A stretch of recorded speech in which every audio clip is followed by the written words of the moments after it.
What's going on, Rick? How are you? How's things? And obviously, when I say how's things, I don't mean a recap of the last 10 months, just a brief. No, good. General, good. I like it. I like the goodness. The goodness sounds really good. How about you? How have you been? Again, no recap for the 10 months. Yeah, just yeah. It's been all right. Just the first year. It's almost over in this in the new place. So it's almost been a year. New place. When did you move to this new place? Like down here. Oh right, okay. I was saying like new place again. Like how long? But I know it has been 10 months. It has been 10 months. So, but yeah, it's almost been a year here. So yeah, it's been challenging. It's been fun. It's been all right. Just work. Why has it been challenging? What's wrong with it? What do you mean? It was the first year of living down here. It was the first time. It was something different. It was allow it. It was like opening the wardrobe to Narnia. Do you know what I mean? Like, do I enter? Do I not enter? It's not that good. It's not that good. But yeah, it isn't. It is. If anything, it like takes away from you rather, because Narnia kind of gives to you, doesn't it? Whereas this just takes away from you. Everything, emotionally, financially, physically, all of it. Yeah, I've actually developed bad knees whilst I've been here. So I don't know how that works. But it is. There you go. That's what it does. Well, but for the listeners, I've just dusted the hell out of my microphone. Yeah, I was going to say, can you just blow on it for the listeners? No, there ain't gonna be no blowing. Damn, just like that, huh? Just like that. Like we haven't skipped the fucking beat at all. It needs to be fucking thing though, man. Like we need to get back on it. We were having some time, listeners. We were having some time, but we're back. We are back. It has been It's been definitely a very long time, but I mean, to be fair, but busy schedules and stuff, and became a dad for the second time. It happens. So, like I said, it's hence obviously the new job in between last episode and current episode. So it's been life, as we always say. I think we should probably just change the name to It's Life. It's life. It's life. It's life. What happened. Can you do? Life happened. I think we should Factors of life come back at you and just be like, no. You got plans? No. Yeah. No. Let me talk about my plans first. Life is like a woman, apparently. What happened there? What's what going they on? say, broski. But yeah, that's where we're at. That's where we're at. But now, it's good. I'm glad that you're doing well, bro. I'm glad you've been doing well. You mentioned a new job. How's that going for you? All right? Yeah, new job's been all right. Just been busy. It's a university for people who are interested, but it's busy. It's busy, and obviously all the students have come back now, and so it's extra busy. And can I just, before we get into any sort of football talk, right? Just a quick thing. Can I just say, right? I walk around the university, just minding my own business, doing my own job, right? And I don't understand how some of these students function. Like, I don't know how they just walk around normally in their lives without getting run over by a parked car. Do you know what I mean? It's very, very worrying and troubling. Like, just looking at them, because every one of them just sort of walks with their head down, like, do you know what I mean, on the phones, not even looking where they're going. By the time they look up, I'm like right in their face. It's like, do I punch you now because you've been the 40th one today? So do I punch you? I don't know. You mentioned in that outside walking by, so I tell people when I see them on their phone and they get like within 2 yards, I'm like, look up, and then they look up and they go, oh, sorry. Yeah, and they're like, I only do that with staff that I'm comfortable with, like the up. Oh no, I've been saying that to everybody. I walk down the street sometimes, like we could be pushing the baby on the pram, and somebody's walking down with their head on their head down, looking at their phone, and all of a sudden, and I'm like, this guy's can't see me at all, can he? And I'm coming here with a pram here, and I'm like, look up, and they're like, oh, sorry, mate, like as if I've startled them or something. Like, bro, why are you scared? You're out in public. Like, first of all, why are you scared? Second of all, why are you looking down and walking forward? Like, that's how accidents in the middle of the high street, by the way, like, or just any street. It doesn't really matter. Like you said, you're looking down. You're not actually paying attention to your surroundings, and anything can happen. A biker, could just literally just go straight into you. Pull over. Yeah, I mean, check your phone. Pull over and check your phone. Don't walk. They're gonna have to start changing the rules of like, no. Get an arm out. Get an arm out, signal, pull over, check your phone, and that's it. You should get a T-shirt, you know what I mean, whilst you're walking down with the pram and stuff like that. You should get a T-shirt. Look up, look up. I need my shoes, bro. I need my shoes, not my T-shirt. They're not looking up to read my T-shirt. I need my flipping shoes or something to be like... You kind of have to like sort of go in with a super kick for them to read it, though. But business idea, though. Why don't prams have bells? Or like some sort of like, that's attention. A great shout. That is literally a great shout. I'm just saying, like a look up, like a soft person saying, look up. Because they probably didn't think... Because the idiots, when the prams were made and invented, mobile phones weren't, and now people are glued to it fast. But now that's a great shout. Prams with bells. I'm just saying, like, you don't have to make it like a bike bell because that sounds, meh. Yeah. Doesn't sound really that good. But if you have like a electronic bell or something, or like Samba from the Nokia ringtone. And for the listeners who don't know what that is, I'm just going to play a quick little clip here. Mom, Dad, what's a Nokia? There you go. That's it. So, and that's the advert for Nokia all of a sudden. So yeah, R.I.P. But speaking of Nokia, bro, love the 3310. Or was it 3210? What was it? The snake one, the little one that the memes on now. That without the antenna. It shatters. Yeah. The little ones, the little sort of burner phones. The kind of like drug dealers use them now.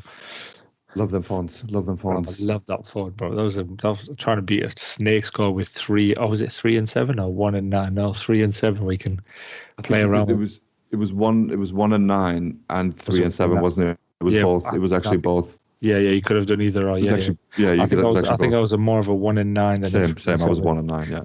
So yeah, so more natural. Do you know what I mean? Of course it did. Right? Like, so, I mean, 1 to the left with a 1 and 9 with a right, and just smashing scores. The sad thing is, like the sort of kids nowadays who will, inevitably know what Snake is because, they're well informed. Yeah.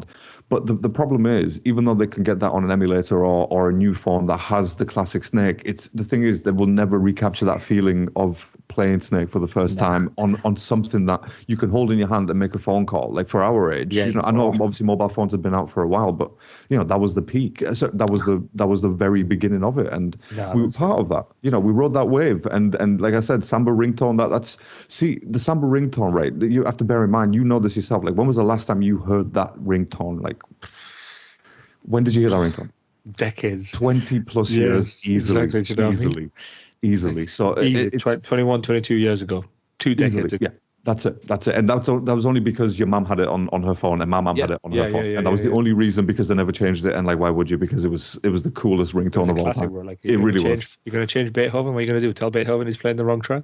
Exactly. You're not going to do that. Come on, bro. Come on. I love that, bro. But I also loved it when then we started getting a little bit more technology, and obviously some of the younger listeners might not remember this. We remember infrared, where you had to put phones together like bomb to bomb to try and transfer a song or a video or a file or anything. It took so long, and then when Bluetooth came out, that just blew everyone out of the water. Like, that was the mind blow. Like, that was around 06, I would say.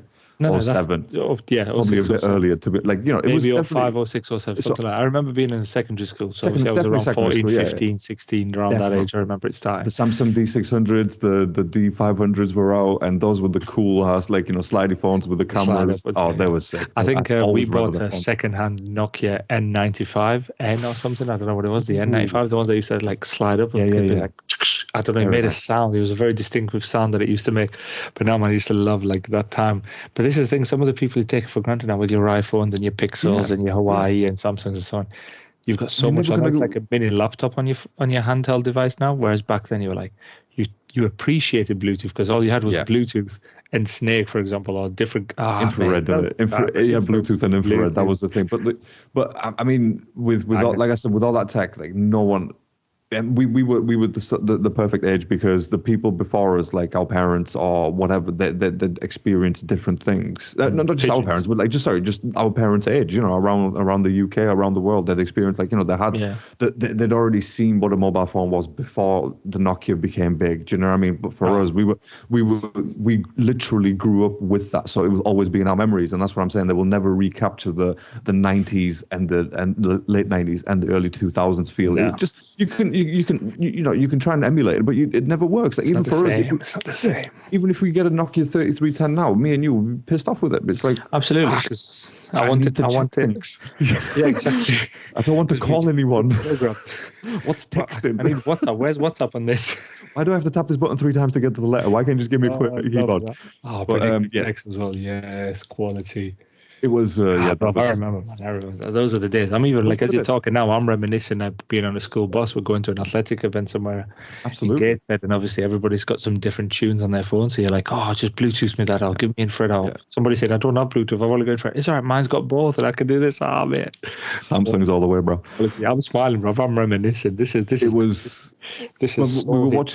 We were watching something on TV, like some true crime thing, and then they had MSN pop up as like this little thing.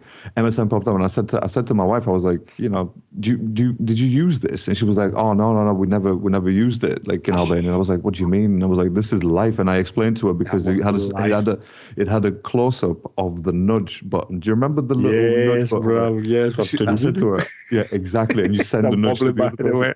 That was awesome. That was brilliant. And she couldn't believe it. She was like, as if that used to be a thing. Yeah, it used to be a thing where literally you nudge someone, hey, read my message.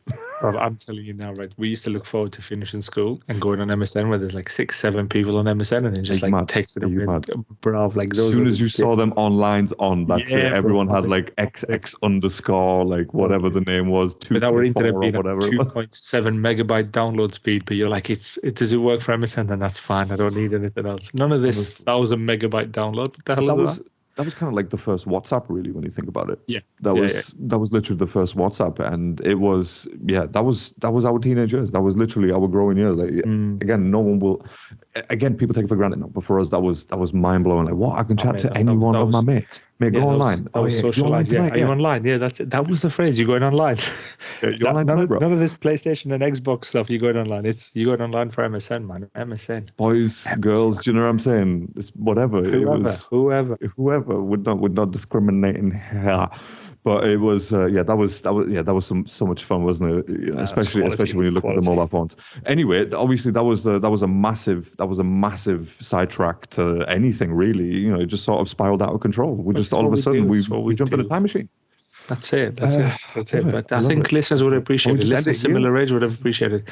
Thank you very much for listening. We'll catch you on the next one. Yeah, give us 11 months this time. We'll break our own goddamn record. But no.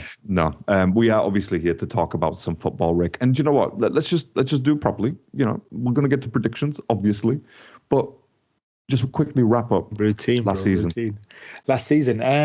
Quickly, obviously in between the times that the podcast wasn't on, because before the then, Euros, the Champions League final.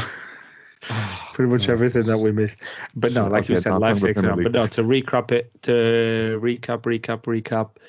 Personally, mess season, but obviously I think the listeners, if they listen to any of the episodes from the previous one on season 1, let's call it season 1. This is season 2. Season 2. That was actually season 2. Was that season 2? Okay, season 3. This is season 3. We're moving. And the thing is, moves. Let me quickly get in there. Right? The thing is, between seasons, we either start them really late or we finish them really early. So we kind of did both this time. We're learning. Hopefully, this one's going to be different. Teething. Not changing the name. That's it. No change on the name. We don't need that. No, but to answer your question, bro, for me, to be fair, it's difficult for me to know the pain that I felt because I'm having a decent season this so far. Yes. But any of the listeners listening to any of the episodes, I had the same shit all the time. But finishing in a Conference League, obviously, it's disappointing seeing Chelsea in a Conference League rather than a Champions League. But in a way, as a fan, it's just good for me because I get to see my team probably twice a week, where before it had been weekend to weekend and so on, or maybe twice a week, 1 week, and then not playing the following week and so on. So, but no, overall as a season, as a Chelsea fan, meh.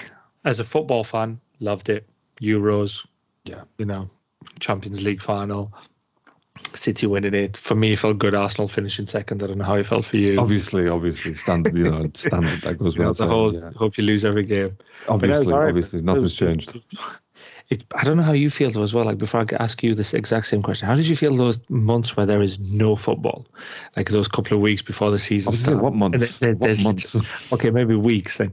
Then there's a little bit of pre-season, and you think to yourself, "Meh, an American tour. Nobody's staying awake till 3 a.m. in the morning to watch a live game," and you think to yourself, "Yeah, how was that for you?" Okay, first of all, right, by the way, with Chelsea, real quick, would you be happy if they win the Conference League? Would that be a success this season? Stories just. Because the Premier League, obviously, that's something we're not winning the Prem, but ideally, I like them to finish 4th. I think everybody wants a Champions League. I want Chelsea in the Champions League again. So to win in the Conference League, it does not hinder a season at all. Winning a trophy is a trophy. It's a competition again. At the end of the day, it's a trophy. But it's another European trophy. It's another European in London, but not for my team. Yeah, it's kind of like with the Tottenham of Europe, aren't we? Really, it's still the way that there's going to be, isn't it? It's a trophy that you can win. So, but main objective this year is going to be Champions League. Has to be finishing 4th. Yeah, I think that's a fair point. Obviously, with the Premier League, it's still ongoing. We're game week 7 coming up, so I think it's game week 7. Yeah, game week 7. So obviously, we're going to talk about that as well. But so yeah, I mean, this is sort of just right at the beginning of the season. How do you feel about your team? Obviously, we'll revisit this throughout the season anyway. So, course, yeah. But going back to your other question was about football. Like, I'll be honest, as soon as the Euros finished, I think. That's it, because the Olympics were on as well, and I did not want to watch any more football. No. It didn't matter. I didn't care for it. I really didn't. If genuinely, I watched basketball like throughout the Olympics. I watched a lot of the basketball, which is quite fun. Because you don't, like you said, with the timing of the NBA, you never get to enjoy it. So it was some very good basketball on display. I really enjoyed it. Real fun. But yeah, I was glad that football was over after the Euros, to be fair. It was a nice little break, and then obviously Premier League started. Yeah, no, I was eager to get Chelsea back going just so I can see how Maresca is going to do. But like, in a way, you're right. They needed a little bit of rest because football was not going to be quality. What's it called? The Olympics football? It's not that great, is it really? No. It's a couple of youngsters with maybe one or two like senior players. I didn't watch any Olympics. I think one thing I watched the highlights of a 4x100 male relay and 4x100 female relay. That's all I watched. And that Noah Niles or something that apparently he won when somebody else had won, whatever controversial photo finish that was, because it's the chest, not the feet, etc. Yeah, that's right. Yeah, it was right at the end. That's all I watched in the Olympics. But one thing with the Olympics, I was disappointed real quick while we're on this bit, is just the opening ceremony and all the stuff that they were trying to force down your throat. I felt like to myself, like, what do you do? I didn't watch any of the open ceremony, to be fair, because I was in Albania, bro. Everybody was watching it, and I was like, let's see what this crack is. What the crack is here, and they're just like, no, don't want to watch this shit. No, I never. I don't really. I think after I sort of vaguely remember the 2008. What was it? The Chinese Olympics. Yeah, Beijing. That Beijing. I enjoyed that. That was because that was elaborate. That was huge. That was amazing. But after that, even the London one was with the whole James Bond one. James Bond and the Queen. James Bond and the Queen. Yeah. I wasn't a big fan of that. If it was the real Queen doing that, then yes, that would have been excellent. Rest in peace, Liz. But I think.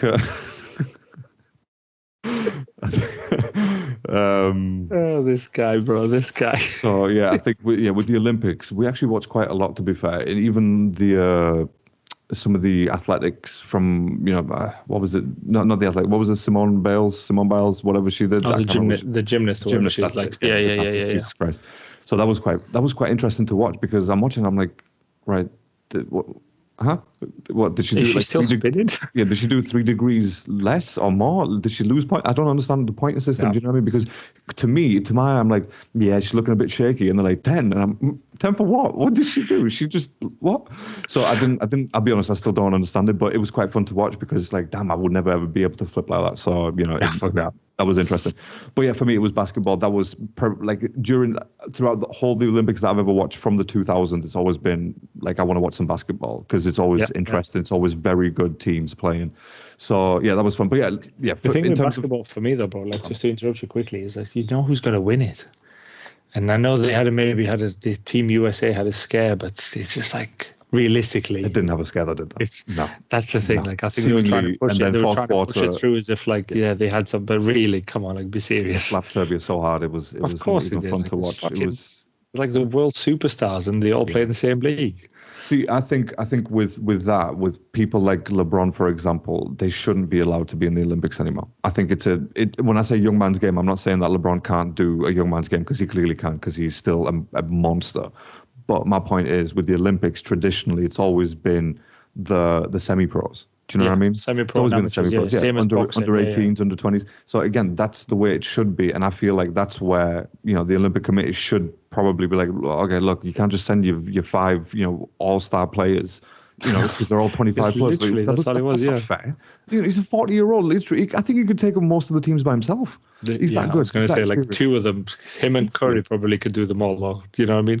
Come on. He was insane. He was insane, and that's one of the reasons I haven't watched it. Yeah, you're right. But I think it was the other teams for me, because obviously you watch the US, you know what to expect. But sometimes you get teams like a Greece, like a Serbia, like an Argentina, who put up a good fight, and they didn't. So yeah, that was. And in other news, yes, other news. Water is wet. Thank you. Moving on. Yeah. Okay. Look, let's talk about some football. Premier League. Obviously, we are 7 weeks in. I want to hear your thoughts on your team so far. Hear my thoughts on my team so far. Let me give you my quick thought on your team. Cole Palmer, cold. Can't talk about him. I'm not even going to swear. Cole Palmer is one of the best players. He's flipping ice, and he is absolute ice. I read something like how it must be an elite skill to be that dumb that you don't feel pressure, because sometimes if like people are trying to troll him and stuff for his interviews, but listen, I don't really care how he interviews. I don't care what he has to say. All I care about is what he does with his feet. Yeah, and he does some magic. It is pretty sweet. You know what I mean? Unreal. I was talking to one of my friends about this. Best way I can sum up this season, the start of this season. It's so far. These so 5-6 far, games. Yeah, so far. Plus, obviously, Carabao Cup and what's it called? The Conference League. Yeah. I get excited to watch the next game. You know, I'm excited to see what we're going to do next game. Whereas previously, I'd be like, oh, fuck. Yeah, we know. We've got recordings of that. Exactly, yeah. It's on tape. We got tape. Many episodes. but now I'm excited to see what he does. We're nowhere near the finished article. We're nowhere near to City, Arsenal, Liverpool, like top three. Those three guys are so far ahead of us. It's unbelievable. We are effectively the McLaren of F1, like trying to fight in the middle, you know, like with Mercedes. Not now. Last year, McLaren. I think Arsenal probably more than McLaren, right? And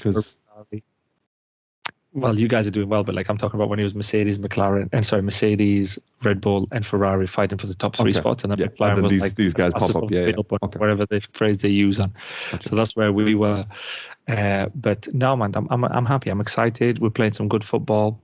There's still some bits that really frustrate me. I mentioned it on group chat the other day, like when Joe Felix is trying to nutmeg every single play and he loses the ball. You're like, come on, bro, just pass the fucking ball. Like, wasn't like 4-2 or something. But they won 4-2, and it's granted, but could have won 6-2. Like against Brighton, they could have had more. They could have had more. Like if Madueke didn't be greedy and he just squared it to Jackson, it could have been 5-2. Do you know what I mean? You guys just started learning walking again. You want him to run that quick. I know, this is the thing. You want to compete in the hundreds, bro. What? The lads' confidence is there, which is fantastic to see. But you know, so far we faced the big boys, City at the opening day of the season, and got beat. So let's see what happens, because I think after the international break we've got Liverpool away, Arsenal or Spurs. I'm not really 100% on the fixtures, but I know we play the big boys, i.e. Arsenal, Liverpool. So, but no, overall. I was going to say, do you think facing City, your first match of the season, do you think that may have helped a lot more than given credit for? 100. I love facing the big boys first, or the teams who are way better than you first, so you can kind of see where you're at and then slowly start building on the mistakes or what you can do to compete with those guys later in the year. For me, playing City and losing 1-0 was not kind of like a make or break. You think to yourself, you play City, you lose. I was expecting to lose more. 1-0 was okay, to be honest with you. I didn't think it was too bad. I felt a bit sorry for Cucurella. Commendable, yeah. Yeah, exactly. Felt sorry for Cucurella, though, because he came out singing a song, eating a paella, Haaland is scared of Cucurella, and then Haaland just kind of like brushes him off as if he's not even there. And I was like, this is why calm as a bitch. Like, you try, enjoy your victories, but don't try to bring somebody else down because you're up high at the minute. But no, so overall, it's all in cycles, isn't it? I'm happy. The lads are doing all right. Cole Palmer's obviously on fire. Like you saw, holding a record for the fastest, or what was it, 4 goals in a half. He should have had 7 that game, 2 offsides and the other one that he missed. But the free kick, by the way, as well. Like, come on, can we just spend a moment talk about that free kick against Brighton and the chip against Wolves? Those 2 goals for me by him are just like. No, but this is. I mean, this is it, because like this is how good a player is when you know that opposing fans cannot say a word about him, and those opposing fans who do say something like, "Oh, he's dumb" or whatever, it's like, man, you ran out of conversation now, right? So that's have no more argument. That's argument. Just swallow it, move on from it, because he genuinely is just an amazing player, and honestly, considering Arteta was with City and he came from the City Academy, I'm very surprised that a conversation wasn't had at the very least, or just a quick link, like, oh, he's considering Palmer, or like an article has nothing to do with an actual, news story, just something.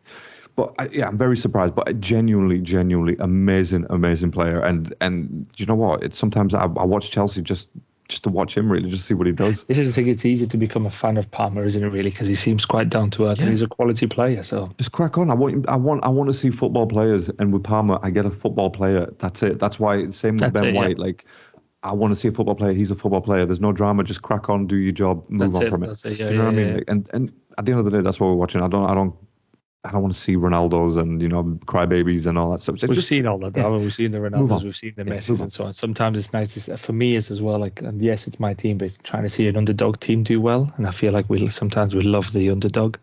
So when you guys are playing City, granted, part of me is like, I hope Arsenal win because fuck City. But then the other part of me, I'm like, nah, fuck them. I can't be dealing with the group chat. No, it's a human thing. I think, like, because obviously even. Apart from Tottenham, I never get this with Tottenham, by the way. But even with Chelsea or like a Man U, if they face Real, I'm like, ooh, Man U, the underdogs here. Like, let's see if they can do something. You know what I mean? Not so much wanting them to win, but more of a case of like, you are the underdogs. And again, it's like human nature. And then you sort of snap out of it real quick and you're like, oh, wait, it's Man United. That's I was just going to say, screw them, man. Yeah. It's only little. I only for a small second I feel that. Then after I'm like, no, fuck, I hope they get slapped. But that's the human nature. And then reality kicks in and then common sense happens. So, that's where intelligence comes in. And, But listen, while we're Man United and Chelsea very quickly, I'm very impressed of what Sancho's doing as well, by the way. A couple of assists, he's doing okay. Like, granted, it's only cameos and so on. Like, he's only played a couple of games, but he's doing all right. Like, he's integrate him into that system. Player. He's attacking the left back, which is something that Mudryk never did. That's it, bro. Like, I saw Mudryk the other day, and he assisted in the Conference League, but he's just not. He's just. I don't know where he is. But that's his league. Present. That's his league. That's his. I think that's as far as that's his level. The more you watch him, that's what I think. Like, to be fair, like, you are at that level. I don't even think he's a mid-table kind of player. I think he's more of a like fighting relegation kind of player. He's like a player maybe at like a Southampton right now. Do you know what I mean? Yeah. Like a shit version of Mane. Yeah. When he was there. Yeah. That's doing Mane discredit. Yeah, I'm sorry. Mane discredit shit a version of Mane. Like, I'll delete that. I'm sorry. Delete that. Get that out. Now, honestly, bro, like, I loved him when he came over. I really wanted him to succeed. I thought, like, come on, you're a young lad. Let's do what you can do. We had that obviously 20-second or 20-minute game at Liverpool. You're like, oh, this is what he can, and then just. No, that was it. That was literally it, mate. The more you watch him now as well, he just makes too many errors. And the players don't pass to him. Watch the game the other day. For 20 minutes, he didn't touch the ball. He was making runs in the back, but nobody had the confidence that he's going to do anything with it, other than lose it. You can't blame him. You cannot blame him because again, that's 100%, all. That's 100%. That's all. He's proven it for the past 2 seasons. Yeah. So, and happy with Sancho. Coming in. I mean, with Sancho, though, like, again, it was never a question. There was never a doubt that he was a good player. It was. Look, wait. Okay, look, real quick, and let's Eric happened to Sancho and Man United, and I think, but it shows. It actually goes to show. You think, how did you ever win anything with Ajax, and how did you ever develop talent? But then again, did he develop talent though? Because Frankie de Jong went to Barcelona, and he didn't really set the world alight there at all. De Ligt went to Juventus. He didn't do anything there at all. Anthony. The devil of Man United. Yeah, move on to somewhere else. Exactly. So it's I don't know how he's developed talent, but again, I say that in quotation marks, and I've just explained. But so Eric happened to Sancho, and when you put a good player in a safe environment and a healthy environment, guess what? He's going to thrive, and that's what he's doing. And I'm glad that in a way Maresca's just easing him in, because it's like, look, you've had your troubles in the Premier League before and your form and stuff like that. Let's just see what you do in small bursts, and that's good.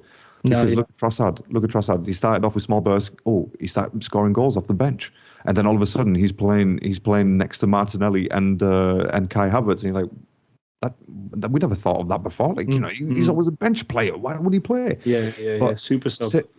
Same thing with Sancho, and it's only a matter of time before he actually gets the full nod in the starting 11, and that's. No, he got it against Brighton. He came on against Brighton. He played already because he came on with Bournemouth and he did okay, but against Brighton he started. Obviously, we'll see what he does on Sunday as well. Who he starts, because we've got a lot of depth in the squad, and I know before people start taking the piss, we did spend 1.7 to let's say 2 billion, trillion, whatever you want to call it. If you want to start taking trillion in like Vietnamese dong and stuff, spent like 5 trillion rupees, but again, we got rid of the squad. He's got rid of trying to trim it down, and I really like Maresca. We talked about the PE teacher, the Uncle Poch, phrases that we used in the previous episodes. Yeah. But this guy comes on and he's got balls. He doesn't care if the club have to pay Raheem Sterling 2/3 of his salary. He's not my type of winger. He needs to leave. And in a way, I'm glad he did that, because another players were like, hold on a minute, that's a senior player. He just did that too. I could be next, so I better work my socks off. If you've got the right attitude and you want to play Premier League football, winning Raheem Sterling as well, and like you said, well, it's a Premier League winning Raheem Sterling. It's an England legend who's and he just got rid of him. He was like, he's a great player, he's not my winger. Ben Chilwell, who's like vice captain of the club. Boom. Sit down. He has to find a new club because he's not my type of left back. I'm glad, because he was not all that made out to be. That's what you want as a manager. I feel sorry for him, but that's what I need from him. I need him to make these decisions, because I quickly forget about it. Yes, I'm a Chilwell fan. Yes, I'm a Raheem Sterling fan. But at the end of the day, I'm a Chelsea fan before I'm an individual player fan. I want my team to win. I don't want the individual players. All great and that, but Conor Gallagher, I felt sorry for him, but he's doing well. Conor Gallagher, he's doing well over there. We did okay. We've got the players that we need, and we're doing all right. So overall, bro, I'm super happy with how it's going. I'm super happy with Maresca. Long may it continue. Do you think it's when Maresca was hired? Do you think it was the executives having a change of heart and being like, "Oh, do you know what? Actually, do you know what? You're the manager. We're just going to let you crack on and you tell us what you need." Yeah, to do. I think so. That happened? I think so. I think that's happened, and that needed to happen, because it doesn't matter who came in as a manager. If Fergie could have been in, Pep could have been in. If upstairs is intervening too much, then you can't do your job. Yeah. The press. It was one common factor, wasn't it? One common factor. That's all it was. That's it. Yeah. And you had to change that. And I think hopefully the lads at the top have changed that. Todd Bowley has probably thought, let me take a seat back here, because what I'm doing is not working. And obviously, as much as I didn't want that to happen, but fair enough. It's fair play. Appreciate what it is. So I'm just going to have to put my hopes on Ange and Eric. But I think with Chelsea though, I genuinely think there could be a very surprise. It could be a massive surprise actually this season, because there is no one else apart maybe from Villa who wants that fourth spot, and Chelsea obviously are amongst it now. And I think again, let's not say that Maresca's found a formula. It's good for football, Chelsea trying to fight for top four again. It's good for the Premier League. It's good for football globally, because it just makes sense. I know fans are like fuck Chelsea, but in reality, it's good for football. We're talking. Okay, look again. Just so we can, quick reminder for people who have maybe just joined the podcast. We are fans of our teams, yes, but at the same time, we are football fans first and foremost. Yes. And for us, we talk about each other's teams as if we're just neutrals, really. So, even though I hope you lose every single game, that's just goes without saying. That goes without saying. But so I think I agree with you with Chelsea. It is very good to see another team amongst it now, and with Maresca, like I said, I don't think he's found a formula yet, but he's getting close to it, and maybe another window where he gets rid of some more players to bring in maybe one or two who are exactly what he needs. Because at the end of the day, like when you look at Arteta, that's what he did. He wanted someone like a Rice. So guess what? He went out and got Rice. Yeah. You know what I mean? He needed those specific players. Like, again, who the hell was Calafiori? Like, I never heard of him beforehand. Only at the Euros. England versus England. Yeah. Was it England against? Yeah, whoever played. No, it's France versus Albania, Italy. Wasn't it? It was England Albania. Albania. Albania, Italy. Jesus Christ. Yeah.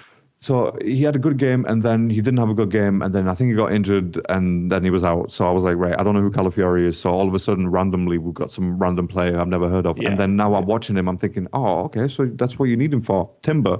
Oh, we got right backs. Oh, that's what you need him for. So again, it's all about the specifics of the team. And Maresca, if he's had that conversation with the board and the executives, then I think Chelsea will do very well, because he's from the school of Pep at the end of the day, isn't he? So apologies if you hear baby crying. That is my youngest, as I did say at the beginning. I'm a father of two. That's all right. So just but yeah, thank you, bro. No, that's it. Honestly, I've had the minute 6 games, 7 games in, including sort of cup competitions. I'm happy with what we're doing. Although it could have been a very lucky, it could have been an embarrassing exit. You saw us get beat 2-1 after winning 1-0. And then obviously going away and getting beat 2-1. But we made it in. And as I mentioned earlier, the depth that we have, we've got 2 starting 11s, 2 completely different starting 11s. And they're both strong on paper. If you look at it, as João Felix, Neto, and Nkunku, hold on a minute. Well, Nkunku did quite well for you, didn't he, in Europe? And in the cups as well. So I think, again, like I said, I'm just looking at the table now, and the top 5, including Villa. yeah, it's very, very close. Obviously, I know, like I said, 6 games in, game week 7 coming up, but very close. And it's the teams that you'd expect to see up there, barring, Man United. But we will get to those very, very soon. But yeah, anything else? How are you feeling about yours? I've got nothing else to add on Chelsea. Let's move over to you're quite happy, dark side. Let's move to the dark side of London. I hate when you're happy about Chelsea. Yeah. I'm sure you didn't even know I had this many teeth, did you? Yeah, I'm sure the Liverpool fans are going to love this as well. But yeah, I think with the dark side of London, or otherwise known as the best side of London. Okay. I've just moved down here and I'm already chanting. But no, I think it's been a bit of a shaky start, right? Like, is it just me on that one? But I think it's been a bit of a shaky start. I think you guys are doing all right, though. To be fair, you should have won at City, but it was what it was. You could have been top of the league now, but never mind. We have time to discuss some of these. Of course, we've got time. Some of these controversies. Okay, so overall, obviously Martin Odegaard injured, and then we had Rice, suspended, and then Trossard suspended, and Marino, he was injured as well. So I think it was, again, when you read it as an Arsenal fan, you start panicking, because it's just the way of the Arsenal, really, isn't it? People get injured, and that's it. We forget how to recruit or play football. But I think there's been a massive shift in the mentality of the players, and I say that knowing full well that they are new players, from the old Arsenal of Unai Emery and whatnot. So obviously he's brought in players who mentally are strong and who can fight through these little moments of not being certain of where to play, and our captain's not playing and we're going to be all over the place. So I'm happy to see the team just thinking like a team and being close with one another and just having their backs, basically. And in terms of defensively, I think obviously you saw the match against City, so it's one of those things. But yes, absolutely no problem. We will take a quick little break here, and we will be right back.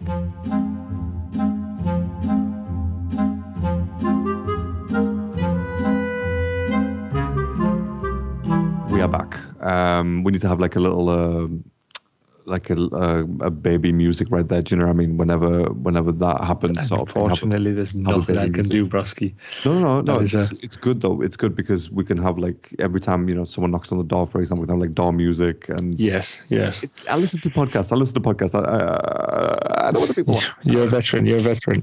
No, I was going to say, yeah. So we were talking about Arsenal and how well the team has been put together so far, and even with like I said, with the club captain missing, it's like. I was talking to a mate and he said, "Oh, and Martin's going to come back." And for a second, I was like, "Who the hell is Martin?" And I was like, "Oh, like Norwegian guy." Shit. The guy you followed home, bro. Yeah, exactly. I haven't seen him in a while. So he gets injured, but I haven't seen him in a while, bro. But yeah, I think we've done well, and some of the controversies that we've faced in the last sort of few games, it's been laughable, really, hasn't it? Like, I don't know about you. You're probably not going to agree because you're from the opposing side. That's fine. But like I said, like I prefaced this, I said we are football fans first and foremost. Okay. You did. I said that's how I suppose I'm obliged to be honest and be non-biased.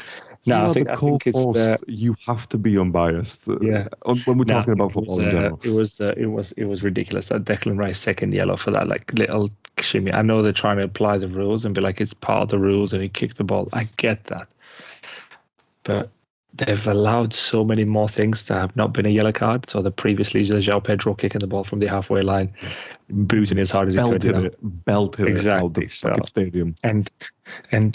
Yeah, and there was somebody I watched something. Apparently, Michael Oliver does not give decisions to teams when they're playing City. He always seems to go against. Is it Michael Oliver who refereed the City? Michael Oliver, yeah, absolutely. Yeah, apparently it was their favourite City. And again, I'm not saying anything. It's just what I read and what I saw somewhere else.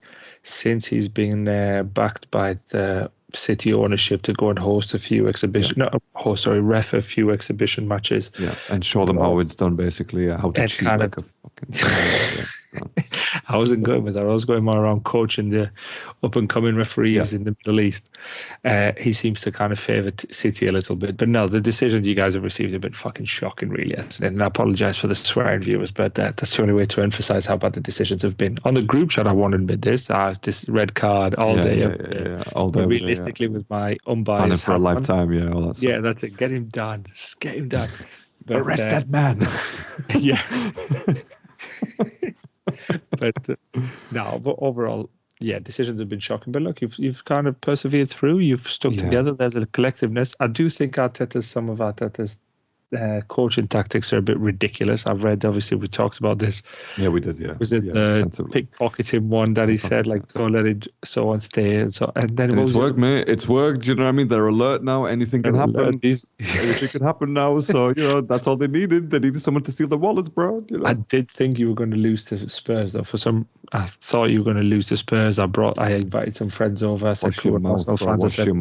I said, come let's watch the game. Did they laugh at you? Did they laugh at you when we won? No, they were scared too. Oh, when they won, yeah, of course. When Gabriel scored, they should have slapped you in the face a little bit, actually. Very quickly on this, I don't know how you feel, but when people have their own on their mobile phones, they've got like notifications for live scores and so on. I hate it. Just ruins watching the game. Like, granted, I am always going to be a couple of seconds from the guy who's typing the score 1-0, 2-0, by being there. But I don't mind being a couple of seconds behind, even if it's 10 seconds, because to me, I am watching live. Yeah.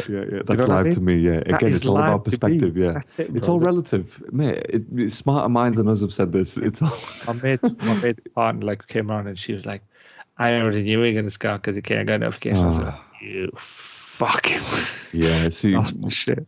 I didn't really care because he wasn't my team, but true. But it's the day though. Like, you just allow us to watch it live. Like, allow us to feel that emotion and whatever we're feeling. Don't take it from us by saying, "I already knew it was gonna happen because I got a notification." Like, what? We had this experience together. I invited you to watch it at my house. Yeah. Otherwise, I have a T-shirt on that says "Look Up." Yeah, that's it, isn't it? Yeah, I think. When I go up north, parents they've got it on their phones, and it's funny because obviously I tell them, like, please don't tell me, even if something comes through. But the problem is that you can hear the phone vibrate, and you can just see the look on their faces. Yeah, and I'm like, you might as well just said it, really. You know what I mean? Because that's more annoying.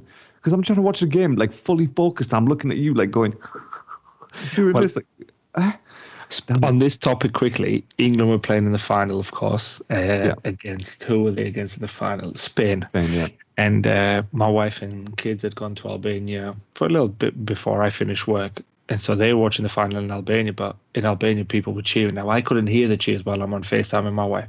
The guys I invited over who were Arsenal fans invited me to theirs. They said, come on, let's watch the final in ours. So I'm watching. I've got the missus on the phone, FaceTime, and she goes, "Oh, who scored?" Because she could hear cheering happening. So we were behind. I don't know how we were behind, but anyway, we were behind. And I was like, don't do that again. Obviously, we found out that England equalised and we're buzzing and blah, blah. And then she spoils. After I said, don't do that again, she goes, "Someone's just scored." But Spain were in the attack or whatever happened. Like, you could tell it was not going to be an England goal. Yeah. It just ruined the whole final for me, bro. Like, I had a chat with my missus. I was like, never, ever.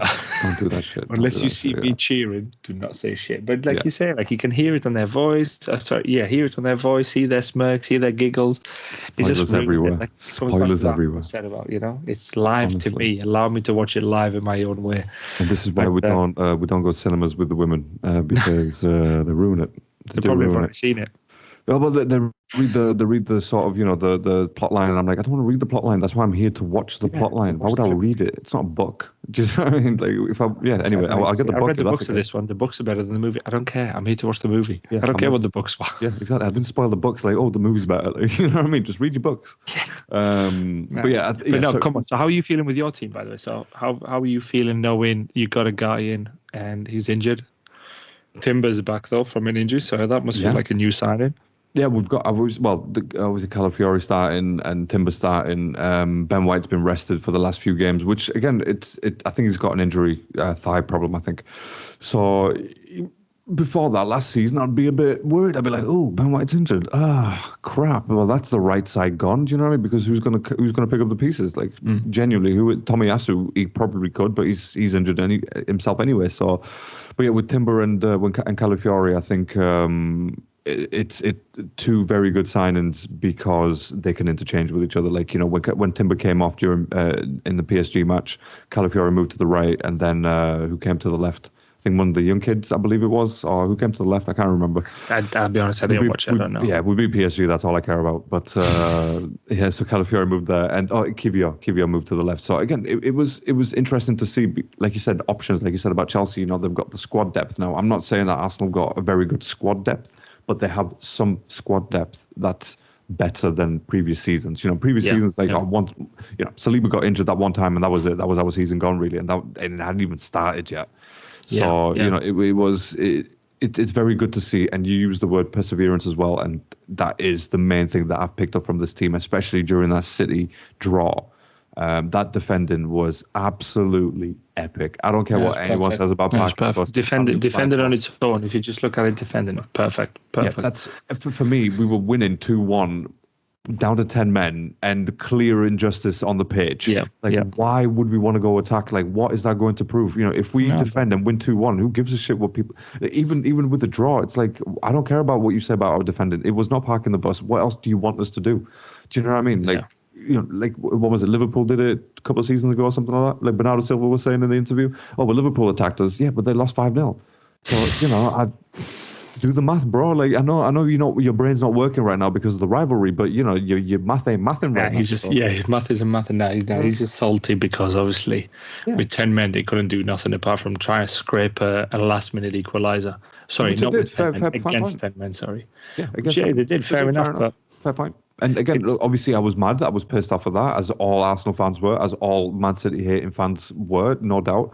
But it's just the way that football is. It wasn't at that particular moment. The only injustice I would say is the extra 2 minutes that were added. But then when I think back, I'm like, well, hang on a minute. We fell on the floor a couple of times in between that. So I'm pretty sure that's added. So this is the point. Obviously, I always make, even in the group chat, like, I am the fairest fan out of all of us in that group chat. I am the fairest fan. I will slate my players when it's when it's the right moment. But when it's merited, eh?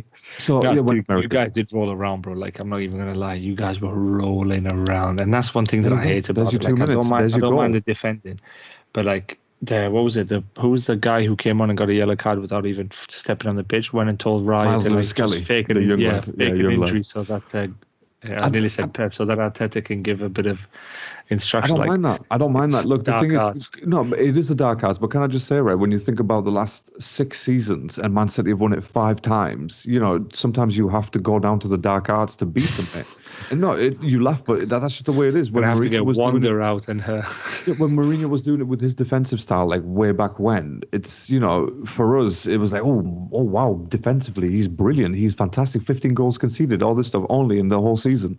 But now when he does it, it's like, oh, there's dark arts. It's the parking bus. Like, one thing Mourinho did, by the way, for Chelsea fans who don't remember, is 2 players going off down injured at the same time with 2 head injuries. Apparently, both players can't go off at the same time. Only one of them can go off, or none of them get to go off. So the game plays. So John Terry was talking about this on a podcast before. Mourinho, who knew the rule book inside out, he would use it to his advantage, which is fair enough. So.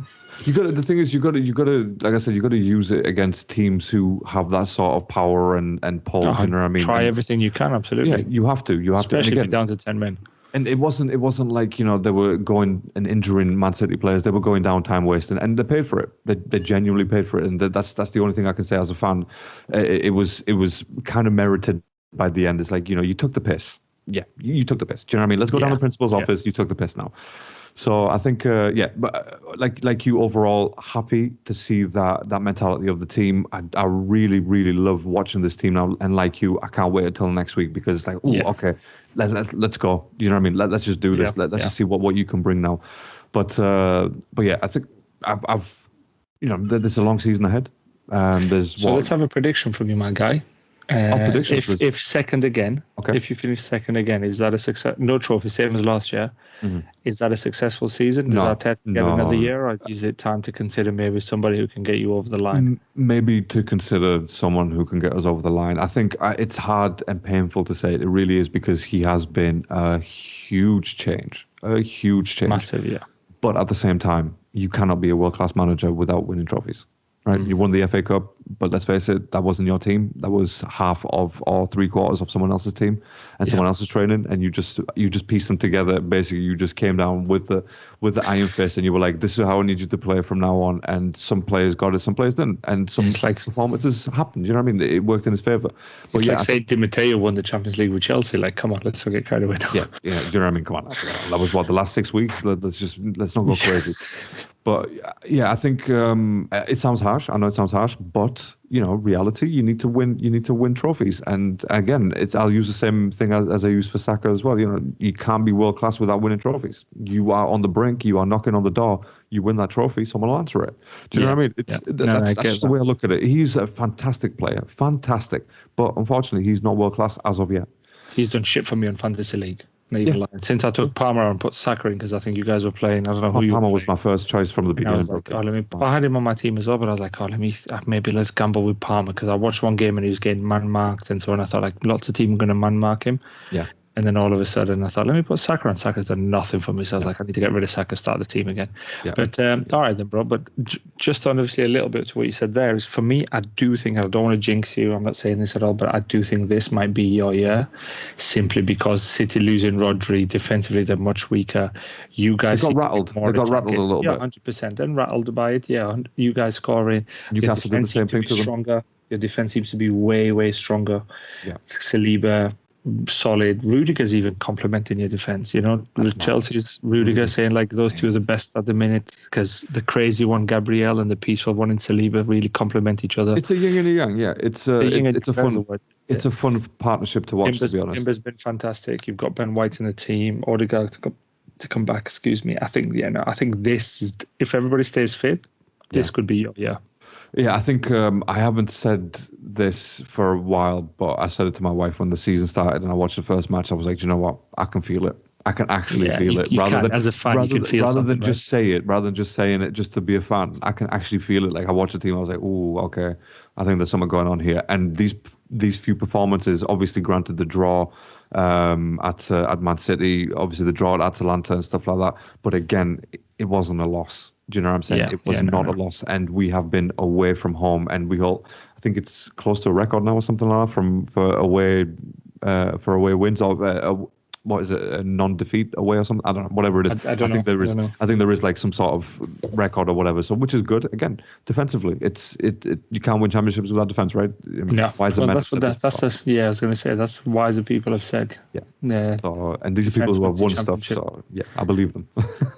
Yeah, but who have you got next week? Then let's go into some predictions. Who's predictions? I was actually just going to give a quick nod to Liverpool. I don't really want to get too much into it, but I like the fact that Arne Slot has literally slotted in. Like you can't. He has slotted in. You're right. You can't even make that up. He has slotted right in. But so. I hate to see it, but it's not difficult to slot into a team that was playing so well, though. Really, would you? Yeah. Would you say like if he had gone to Man United and did well, you'd be like, okay, yeah. If he'd gone to Chelsea, knowing after the season they had, you'd be like, yeah, okay. But Liverpool were only a few tweaks away. One thing I'm impressed with him, he's got Gravenberch playing. Yeah. So he's now we mention his name rather than call him 38. Because he turns into a bit of a baller. He's been doing all right, dominating. He's been quite good, yeah. So. He's all right, but for me, I'm not hugely impressed by what he's done. I'll see what he does at the end. I know he's unbeaten. He's going to renew the team, isn't it? That's the way. That's it. 2 windows are coming. What's he going to do next season? Is he going to keep Salah? Is he going to sell Salah? Who's he going to replace him with? That kind of stuff. How can he spend money? Because if you get 100 million, 120 million for Salah, how are you going to invest in the team to make sure that the team is competitive next year or in the year after and so on and so forth? So, in a way, I hear what you're saying, and they're doing really well because he's a new manager, but. It's too early. No, of course. I totally agree. The first floor and the second floor and third floor, and I think Slot has just come in trying to build a penthouse. Yeah, you're right. I think, obviously he's just sort of painting right now, isn't he? Rather than redeveloping, he's just painting right now. But you're right. I think the next 2 windows will be quite crucial, to be fair, and not just for his career, but just for Liverpool in general. Because if you get those 2 windows wrong, that you're only going to go down. And look at Man United. It happens, and obviously Arsenal went through it. Chelsea went through it as well in the last few seasons. So it's it's tricky. But for the fact that he's just slotted in and literally done quite he's done quite well in winning and stuff, and just keeping that same style, fair dues. Right. It's that, but also, by the way, like if he's done so well there, is you got to look at his counterpart and the other Dutch guy who's come over to the northwest of England, and he's not doing so well at all. Good old Eric. So Eric, I think there is to be applause there. Maybe he's not changing too much and so on. But yeah, no, I'm with you. Compliments. With Man United, I think anything that we can say now, it's literally just a repeat of what we've been talking about for the past. Yeah, I can't say the name Eric any more than I already have and prove my point. He's already proven it for me. So he just makes excuses, bro. Like, I don't know what he's doing. He's got his own team. They've spent so much money in the last 10 years. They're the ones who have spent the most money, and they're still nowhere near. He's still thinking about that one time Arsenal got the call against his team. Do you know what I mean? That would have been a goal. Yeah, all right, Eric. That was a downfall. Bro, That was a downfall. Yeah, let it go, bro. Like your hair. But right, okay. Should we do some predictions? Yeah, bro. Let's do it. Let's have you. I've actually done a good thing, and have you got a spreadsheet? Got an Excel on a table. I've got it on a table. My guy's got tables on that. I've got tables on that, bro. So I think all right. Okay. So first game of the day, Palace Liverpool. You know, speaking of the Devils, well, in this case, the Reds. What are we saying, Rick? Palace? I think I don't know why at Palace. At Palace, I think it might be a draw, because they didn't really play very well Liverpool against Wolves, and they won 2-1. Granted, they had a very good first half. I can see two things about. I'm going to stick with it. I think I'm going to go draw. I'm going to go 2-2, 2-2 draw. Although it very quickly can be a 5-1 Liverpool. Very quickly, yeah. I'm going to go for a 2-2. See what 2-2 brings me. Do you know what? I'm gonna go Palace in the lead and then Liverpool 3-1. You know what I mean? I just don't think Palace. I mean, yeah, they've been all right. They haven't been sort of shit compared to the other sort of lower teams. Yeah. But yeah, I think Liverpool will be way too strong for them. So I think I'm gonna go 3-1. But Palace will surprise them, and that's when Liverpool kick into gear, because that's what they do. That's literally what they do. The best thing to do against Liverpool is don't score first. Yeah, let them score and then kind of come back. Yeah, come back, and because they don't know how to handle that. So for some reason I just think 2-2. I don't know why. I don't know whether Liverpool concede a goal towards the end or something. But yeah, I'm going to go with 2-2 with those guys. I hope that's the case. All right, Southampton. Southampton. The Emirates. I'll go first in this one before you. Yeah, so obviously for this one, I think you're going to smash them. I think you'll smash them 5-0. Oh, wow. I don't even think they're going to score. Southampton. I think you're going to slap them about. Yeah, I think. In front of your crowd, especially Liverpool playing early as well. And if it is a draw, I think you guys are just going to come out and make a statement and take the lead for the Premier League. I think you guys will go first after this weekend. I'm going to go 4-0. I like what you're saying. I'm going to go 4-0 because 5 is a bit like, you're taking the piss now. Do you know what I mean? But 4 isn't right. 4 is reasonable. 4 is respectful, whereas 5 is taking the piss. Okay. Yeah, 5 is like, come on, man, you're embarrassing them now. Do you know what I mean? Like, leave the pants alone. Don't put the pants down in the middle of the fucking playground, bro. Do you know what I mean?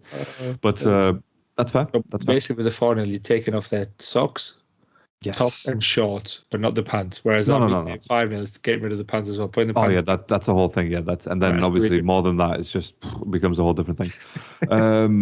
Okay, Brentford versus Wolves at Brentford. Brentford will win 3-1. 3-1 Brentford. I like it. His name. I like it. Wolves probably score again or something. I forgot his name now. Mbuemo. That's it. I'm gonna go with. I'm actually gonna go for a draw on this one. I'm gonna go 2-2. I can see a high-ish scoring game. When I say that, there'll be 4 goals, so that's quite high scoring. I'll agree to that. I've just made my reasons. Yeah, absolutely. We've both gone 4 goals, but I've gone 3 for 1, and you've shared the spoils. Next up, we've got Leicester Bournemouth at Leicester. Right, so Leicester coming off the back of a defeat. Yeah. I think for this one, I think this is a draw. I think this is a 1-1. This is like a championship meeting again between the teams that obviously came up. For me, it's a 1-1 Leicester Bournemouth. 1-1. Okay. Yeah. Okay. I see what you're saying. Right, let me just do that real quick on that one. And 1-1. Okay. Well, I'm going to go with, you know what? I'm actually going to go for a draw, but I'm going to go 0-0 on this because... Yeah, I can't see many goals neither. Yeah. It's just one of those matches you look at it and you think, damn, that is a boring match. I don't want to watch that. But I say that with counteracting it with that it will be the match of the weekend. So we're on the fence, listeners. We haven't got a clue. Don't even listen to us. We don't know what's happening anymore. Yeah, we haven't done this for a long time. We're rusty. We're rusty. Give us time. Yeah, I don't know. Next, we got Man City versus Fulham at the Etihad. And Fulham have been doing all right, Fulham been doing all right. Fulham been doing something. Yeah. ESR, where's it? Emil Smith-Rowe? Yeah. Some Arsenal players doing some things. He's been doing a couple of bits. Yeah, he's been doing his little bits and bobs out there, out in West London out there. You have a handy man. Yeah, absolutely. Would he will be? he will be. I think. Okay, what are you thinking on this? What are you saying? Man City, Fulham, what are you saying? I think City might nick it, but I think they're going to struggle. It's not going to be as easy as they think. I can't see them scoring. I can't see them being a free flowing, like scoring lots of goals. To be honest, I haven't seen much of Fulham. I'm trying to see if I can kind of make an educated guess by looking at the league table. Mm-hmm. But there's nothing here. I don't even know how to get the league table up. Damn, about educated. Yeah, exactly right. I'm trying to use the FPL, so you know how good I am with this FPL. Love it. I know they're 6. They've conceded, drew, goal difference 3. It's not bad. Yeah, no, they're not too bad. I think City might win 2-1, but I think it's going to be a struggle for him to win it. 2-1. I've gone 2-2 on that one. Oh, so that could actually be the match of the weekend. To be fair, like in all seriousness, I think that could be the match of the weekend because Fulham are doing some bits and Man City aren't doing any bits. Yeah, all the bits that they used to do good, they're not. They're dead bits now. So ain't nobody working no more, mate. Do you know what I mean? Like everyone's retired and shit. Everyone's retired. Yeah, they've won the treble. They're all thinking like, this is cushy. Let's not do anything else. We've won enough. Right, next we got West Ham versus Ipswich.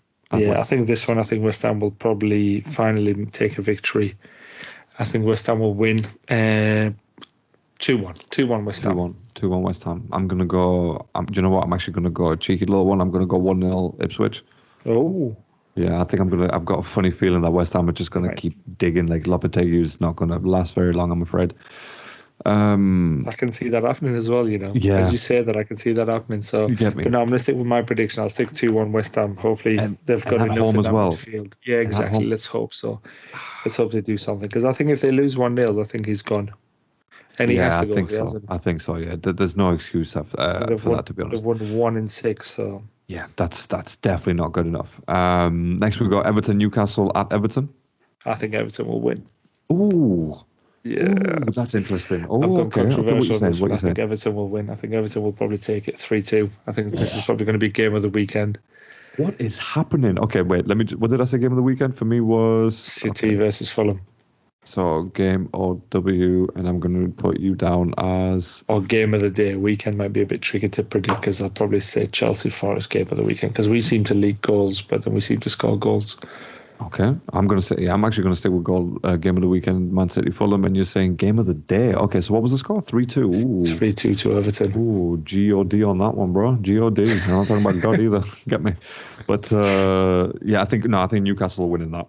I think 2-1 Newcastle.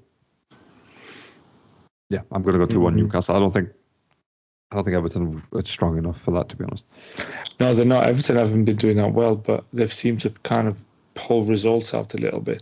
It's hit a draw, a win against Crystal Palace, so possibly in the past as well. Quickly looking at some comparables here, like what they've done. Everton beat them 3-0 in December. Obviously, then got beat 4-1 in April, 1-1 in April previous season. So it could Everton at the ground against. Yeah, it depends. It could actually be the game of the weekend. It could be. I think you could be right. It could be, but I think I'm going to go with Everton. What did I say? 3-2. 3-2 Everton. Yeah. That's 3-2. I've gone 2-1 Newcastle, and next we've got Villa versus Man United at Villa. What are we saying, man? What are we saying? Realistically, what are we saying? Realistically, I think Villa are going to win. I'm not even going to piss about. I do think Villa will take it. I think Villa will probably slap him about as well. Man United are like a wounded dog at the minute. They just need... Eric Ten Hag is a walking dead. Whatever the phrase is, he's gone. He's done. I think he'll lose his job this weekend. Yeah, I think if they lose, it's not nice to say, to be fair, because you never want anybody to lose their job. But I think he is probably gone this weekend. But then again, for Man United fans, who do you bring in? But Tuchel. I don't really care. It's not mine. But they're talking about Tuchel not coming in because of the bad blood and the relationship that he can have, although he'll get you winning. But somehow he wants things done his way. And I'm like, who cares? But bring him in and start winning. Yeah. Start winning first. Yeah, but anyway, for me, I think Villa will win. Villa will probably slap them around. I think United will concede 3-4 goals here, so I think it might be like a 3-1, 4-1. Because they seem to concede. Put me down for a 4-1. Put me down for a 4-1. See, I was thinking the other way actually, because they were hard done by last weekend, and they haven't been so great, and they drew last night, barely, by the way. I saw that. I think United might win this match. I think they'll lead goals, but I think United will win. I think I'm going to go for like a cheeky 3-2, like Villa winning all the way, and then United sort of doing like what United do.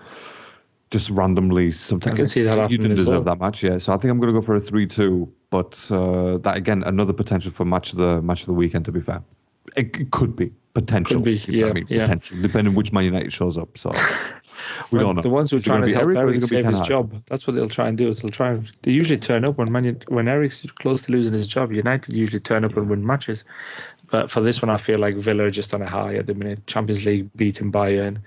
Keep going. That Rodgers guy's been doing amazing as well. I know Ollie Watkins, everyone's a talk on him, but that Aaron Rodgers, whatever. No, the NFL guy. I don't know his name. You know which Rodgers I mean, right? Yeah. Durant guy. He's just something else as well. Like he's quality. Yeah, so it'll be an interesting game. It'll be an interesting game, but I do think Villa will probably 3-1. Take me off the fourth, but put me down for a 3-1 in this one. I do think they'll score. I do think they'll score 3. Okay. That's good. So, okay. 3-1. Next we got Chelsea, Notts Forest, and at Stamford Bridge. So obviously, I know the rules. I'm actually going to go for a 3-0 Chelsea on this one. I'm not going to fuck about either, because I think you've got enough firepower to put that many past Notts Forest. So unfortunately, and I'd hate, because I do like a bit of Nottingham Forest, as the listeners know, yourself. Yeah. But I think it's going to be a 3-0 Chelsea on that one, and I wouldn't be surprised if Palmer gets a brace at the very least. So I've got a feeling we won't keep a clean sheet, but I do feel like we'll win 3-1. We've got a mistake in us all the time. You saw the goals against Brighton. There were 2 mistakes. Yeah. Like, what the hell's the keeper coming trying to punch a ball at the penalty spot for? And secondly, who's he passing to? I think because of obviously little mistakes that are made prior to this game, I think that's something that probably will be worked on. As in, don't do that. Just do the normal thing. Okay, don't be stupid and start fucking doing scorpion kicks and shit. But I think so. That's why I think Chelsea 3-0. I don't think Notts Forest will offer anything like sort of very threatening. But again, it is football at the end of the day. So these are all speculations. These are all predictions. They beat Liverpool, didn't they? Notts Forest went to Anfield and beat Liverpool 1-0. So it could happen. It could happen here as well, or it could be a draw. But for now, I feel like we're too strong. I think we'll score. I think so as well. We'll score goals, and I think we'll beat them.